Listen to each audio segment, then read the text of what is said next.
తులసికి ఒక లక్షణం ఉంది. తులసి లక్ష్మి యొక్క స్వరూపం.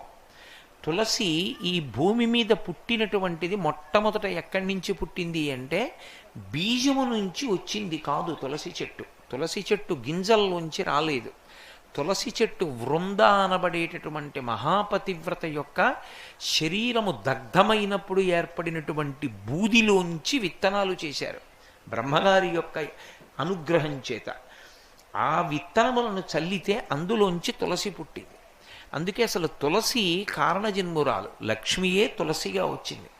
తులసికి ఒక్కదానికే ఒక లక్షణం ఉంది లోకంలో. తులసి సమస్త పాపములను హరిస్తుంది. ఎందుచేత హరిస్తుంది అంటే దాని గురించి పురాణంలో ఒక మాట ఉంది. యన్మూలే సర్వతీర్థాని యన్మధ్యే సర్వదేవతై యదశ్రీ సర్వవేదేషు తులసీత్వం నమా